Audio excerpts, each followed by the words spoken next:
వచ్చే మున్సిపల్ ఎన్నికల్లో బీఆర్ఎస్ కు ఓటేస్తే డ్రైనేజీలో పడ్డట్లేనన్నారు కేంద్ర మంత్రి బండి సంజయ్. కేంద్రంలో రాష్ట్రంలో అధికారంలో లేని బీఆర్ఎస్ పైసలు ఎక్కడి నుండి తెస్తుందని ప్రశ్నించారు. 10 ఏళ్ల బీఆర్ఎస్ పాలనలో అవినీతి కబ్జాలతో దోచుకున్నారని విమర్శించారు. పొరపాటున బీఆర్ఎస్ ను గెలిస్తే కమిషన్ల కోసం కేంద్ర నిధులను దారి మళ్లిస్తుందని ఆరోపించారు.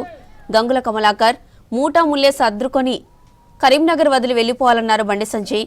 కరీంనగర్ కిసాన్ నగర్ లో మున్సిపల్ ఎన్నికల ప్రచారంలో పాల్గొన్నారు కేంద్ర మంత్రి బండి సంజయ్.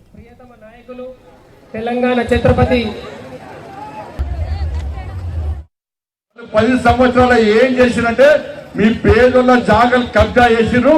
పేదోళ్ళ జాగలు కబ్జా చేసి బీఆర్ఎస్ లో గెలిచిన వాళ్ళందరూ సగం మంది జైలుపోయారు. గెలిచిన సగం మంది జైలుపోయారు కాబట్టి ఇలా పోటీ చేయడానికి ఇవ్వలేరు. మళ్ళీ ఇది అయినాక నిష్పత్తి ఆయన నేను ఇలా మేయర్ గెలిపినాక మా మేయర్ కరీంనగర్ లో పువ్వు గుర్తు మేయర్ అయినాక ఈ కబ్జాలు చేసిన వాళ్ళు ఇవ్వలేకపోతా మిగతా వాళ్ళు కూడా జైలుకి వస్తా గ్యారెంటీ. ఇచ్చేది మనం, అభివృద్ధి చేసేది మనం. వాళ్ళు మాత్రం అవినీతి పాల్పడతారు. ఉన్నదాన్న కమిషన్లు దొబ్బుతారు. క్వాలిటీ లేకుండా పనులు చేస్తారు. వేసిన రోడ్లన్నీ కూలుతున్నాయి.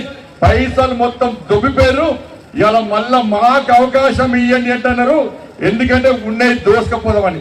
కాంగ్రెస్ లకు చెయ్యి గుర్తు కోటేస్తే ఇవాళ వాళ్ళు ఏం చేస్తారంటే ఇవాళ పన్నులు వెళ్తారు, ఇంటి పన్ను వెళ్తారు, నల్ల పన్ను వెళ్తారు, కరెంటు బిల్లు వెళ్తారు, ఆర్టీసీ పైసలు ఆర్టీసీ బిల్లులు వెళ్తాడు. అన్ని పెంచి ఇవాళ అభివృద్ధి చేస్తామంటున్నారు. బీఆర్ఎస్ లో కొట్టేస్తే అది మోర్లెస్ అంటే వాళ్ళకు అధికారం ఇక్కర్లేదు, అధికారం అక్కర్లేదు. వాళ్ళు ఏం చేస్తారంటే ఏం చేయరు. ఇలా పైసలు తీసుకొచ్చే అవకాశం కేవలం మనకు మాత్రమే ఉంది. కాబట్టి మీరు పూర్తి కోటేయండి.